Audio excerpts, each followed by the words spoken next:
In today's video, the 1 meal a day diet. Hey guys, what's going on? This is Paul Ravella from ProPhysique.com. In today's video, I want to address a question I got right here on my Instagram direct message. So if you're interested in asking me a question, go ahead and send it and we can discuss it. And if you like the type of information I'm going to be presenting here around nutrition, training, and being the best version of yourself using an evidence-based approach, well, hit subscribe. That's what I love to do here. So let's start by asking the question and then we will answer it. I'm 5'8" and I started out at 204 pounds. It's been about a month now and I'm at 180 pounds. I walk 6 miles a day and run an additional 2, maybe 4 times a week. Due to the COVID, I'm not able to get to the gym, so I have started doing some simple at-home exercises. I also follow the OMAD diet, but I'm only taking in around 750 calories a day. I know that is low, but is it a huge problem? I typically am full and can't eat much more unless I intentionally stuff myself to the point of discomfort. Now, when we get into something that is around an approach that most of us would consider pretty extreme, right? You're only gonna eat once a day. What we have to do is actually look at the big picture, okay? What are our goals? What is the purpose of our eating? For many of us, it's just so that we can perform our jobs better, enjoy the social aspect of eating. And for that, I think perhaps a 1 meal a day approach might be good for quite a few people.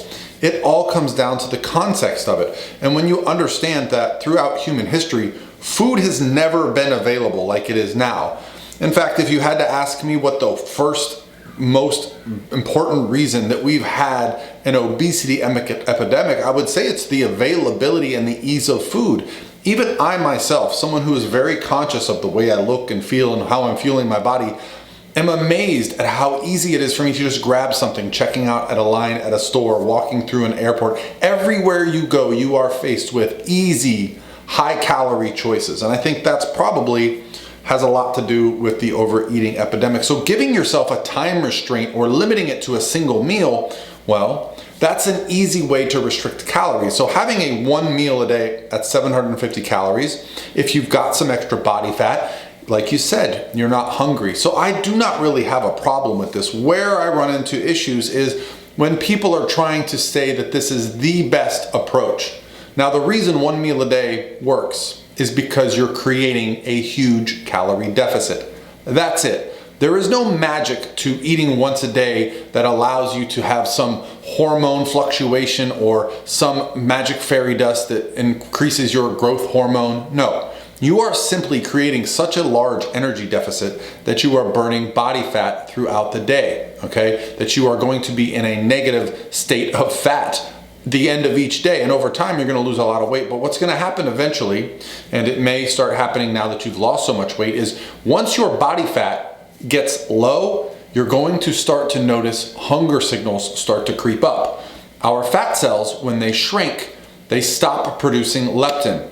Leptin is what makes us feel full. So the leaner you get, the more hunger you're going to have, right?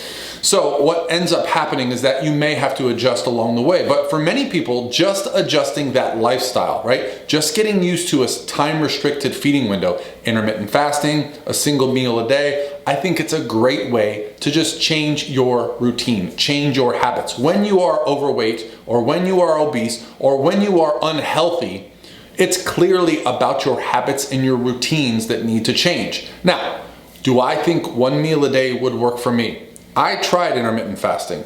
I'm 225 pounds and I was unable to eat enough calories in that 8-hour window to feel good and to fuel my body. That's just the way I operate. Now, granted, I was not shredded at the time. When I am dieting down and I get down to like 5% body fat, I can eat 10,000 calories a day and have no problem. I could probably do it in an 8-hour window, but that's because ghrelin and leptin are way off, okay? When you are really lean, the human body changes. The physiology of the body changes. But throughout human history, we have gone through periods of famine and not having food. How have we survived that? Well, our bodies are very good at storing body fat in a very short amount of time when food is readily available. Obviously, right now, we are at a time in human history when food is always readily available, and that's why there is an obesity epidemic. okay? So while I have no issues with one meal a day, I just want you to understand that there are going to be some inherent issues with it, okay? The biggest one for me would probably be that you're gonna have a very difficult time getting enough protein in a single meal to fuel your progress and growth if you are training in the gym and doing some resistance training.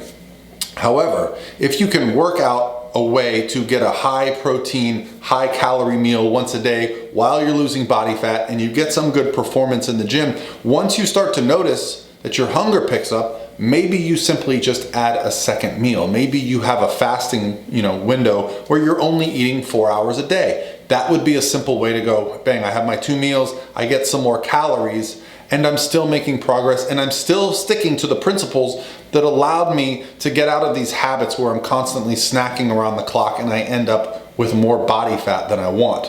That's really what makes people get fit. It's not that they found some magic pill. It's not that they took some magic shot. It's literally that they changed their lifestyle. They changed their approach to their day. They changed their habits. And our habits are between our ears. Our routine is between our ears. So sometimes you have to do something shocking, like the snake diet, the military diet, XYZ diet, that is going to change your routine so you realize, you know what? Sometimes it's okay to be hungry. Nothing bad happens when I'm a little bit hungry. Most of us, when we get a little bit hungry, we end up in the pantry and we grab a bag of Cheetos and we eat the whole thing. And that's where we run into problems with long-term weight gain. So that's why it works. Not because one meal a day creates some magic insulin resistance response. No, you're able to create some type of caloric deficit that you can sustain for a long period of time. And our hunger signals are closely associated with how we eat. So if you get used to eating in a certain pattern, your stomach is going to remind you to eat on that pattern. So fasting is a great way to get out of that routine of eating all the time, okay? All right, guys, that's going to be it for me today. It's Thursday. If you hear my kids in the background, I apologize. We have a giant water slide. We're having a little bit of a summer party with some of the kids in the neighborhood. And I'll talk to you guys tomorrow.